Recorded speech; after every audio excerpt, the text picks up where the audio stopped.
Okay, so now we're going to turn our attention to Ward and Siegert's pathways model.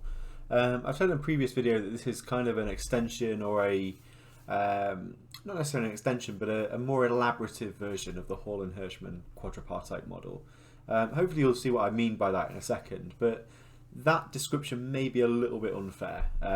The pathways model was based on a theory knitting approach, and what that means is that Ward and Siegert have looked at the existing theories that were available at the time. So Hall and Hirschmann was part of that, but also Marshall and Barbary and the Finkel-Hall model, and looked at kind of the best parts of each theory. So what can they take that maybe they can integrate from different theories to come up with this unified way of viewing child sexual abuse. So this is a theory of the onset of child sexual abuse based around the idea of four core causal mechanisms that give rise to 5 different pathways through which individuals might travel on their way towards a sexual offence.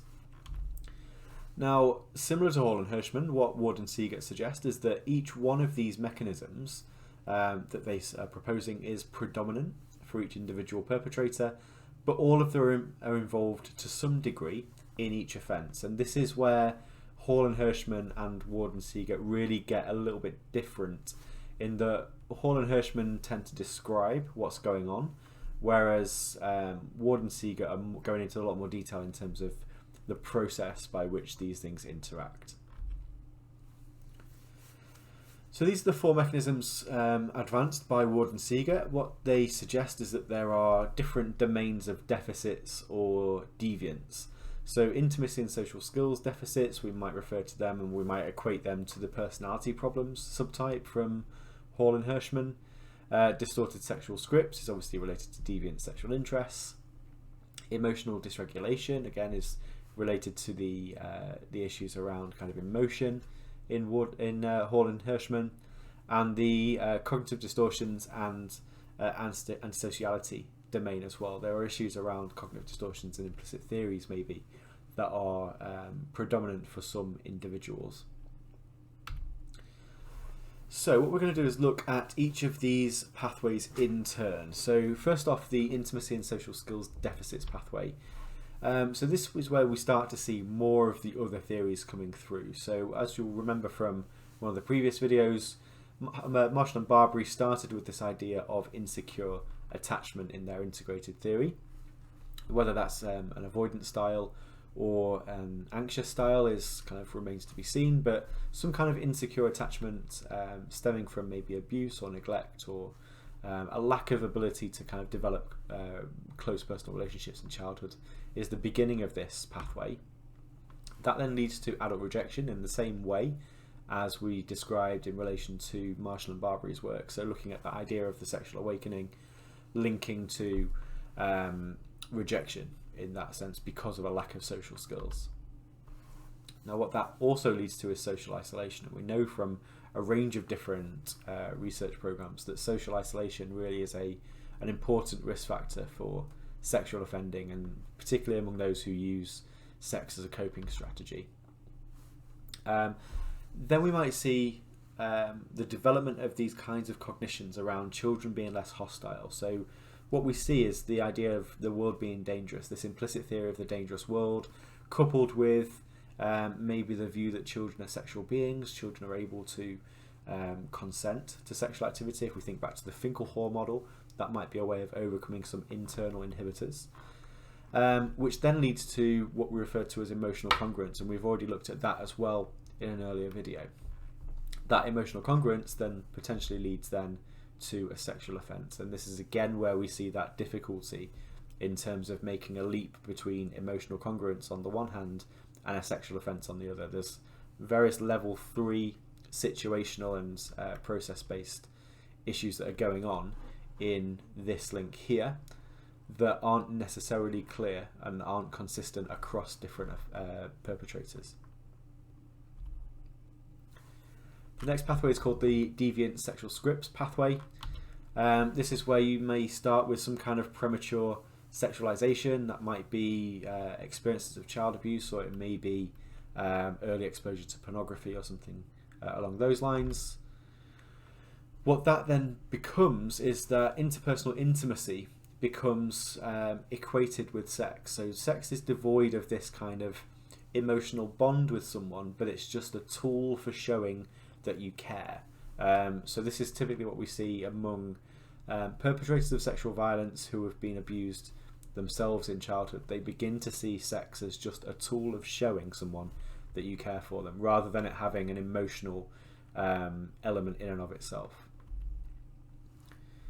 That then obviously leads to a difficulty in forming and maintaining kind of what we might refer to as normal relationships, purely because if you see sex as being the predominant way of showing emotion or liking or love, then that obviously has issues for kind of broader relationship dynamics. Because of that lack of kind of close relationships with other people, you might then see children as being less rejecting, again going back to the idea of social isolation and rejection.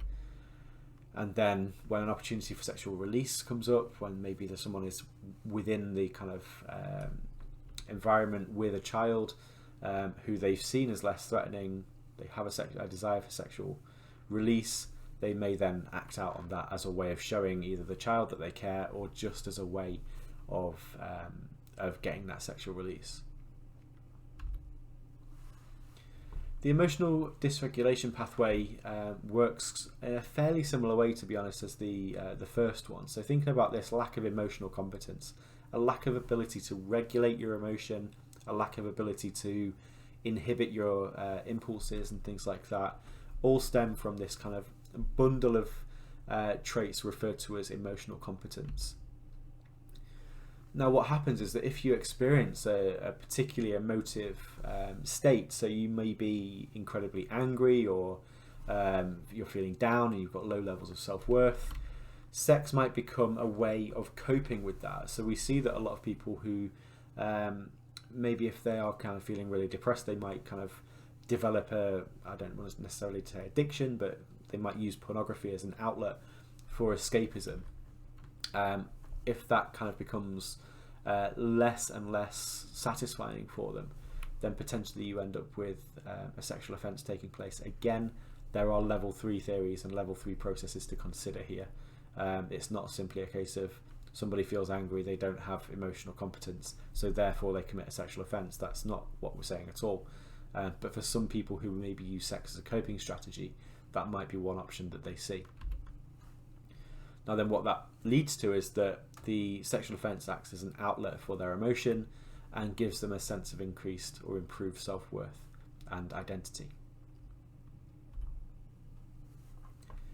The distorted cognition pathway is related to implicit theories and cognitive distortions. So for example, if someone sees that the ward is particularly dangerous, or that they have the entitlement implicit theory where they see themselves as being entitled to sexual activity whenever they want it, they may see women as sexual objects, or children as sexual beings. Essentially, if they have a desire for sexual release and they have that kind of entitlement element within them and the opportunity to offend, then they may just take that opportunity because in their mind they're thinking, well, I'm entitled to this, I feel the need, so I'm just going to go and do it. Again, this is probably the most straightforward pathway to understand. It's the one that makes the most sense, and it's the one that maybe you need to make fewer conceptual leaps between each of these boxes to really understand and to get a handle on what's going on here. And then finally, we've got the general or multiple deficits pathway. So this is where someone may start off with an atypical or perhaps deviant sexual interest in terms of pure paedophilia. So someone has this predominant or exclusive sexual interest in children. Following that, they may develop cognitive distortions or certain implicit theories where they start to rationalize or make sense of that sexual interest. But also, because they know that this isn't something that the vast majority of people experience, and they know that this kind of sexual interest is heavily stigmatized, then they may withdraw from society, and you get that level of social isolation. That possibly then leads to an emotional congruence with children that they don't have with adults. And there's a little bit of a debate we kind of touched on in a previous video about whether this is an emotional congruence with children or if it's an emotional incongruence with adults. I think the evidence is more suggestive of the fact that this is an emotional congruence with children, particularly among those who have a sexual interest or sexual attraction towards children. But again, then you've got this conceptual leap between emotional congruence and sexual offence, where there are obviously situational factors, cognitive factors, kind of environmental factors that all play a role in that jump between emotional congruence and a sexual offence taking place. Okay, just by way of critique, this is clearly a coherent model. It builds on many of the previous theories that we've covered, and it actually elaborates on some of these important observations by the likes of Finkelhor, Marshall and Barbary, and Hall and Hirschmann. It does give an appreciation of different routes towards child sexual abuse, and it goes beyond this idea of the paedophile paradigm. So this idea that people who commit acts of sexual abuse against children are simply these kind of monstrous paedophiles that you see in the media as being kind of this stereotype that's promoted. It goes beyond this, and it starts to give some kind of explanation and understanding as to how people can get to that point. Now, there is a limited level of applicability to adolescent offenders, and this is particularly important when you consider that many offences do take place between young people, so kind of slightly older children or older minors engaging in sexual activity that is abusive with maybe younger siblings or other people within their kind of educational institutions. This is where maybe you might fall back on the Marshall and Barbary work that gives maybe a more coherent account of adolescent offending. But yeah, that's the pathways model. We're now going to start to look at more kind of grand theories of sexual offending, starting with another Tony Ward model, which is the second integrated theory.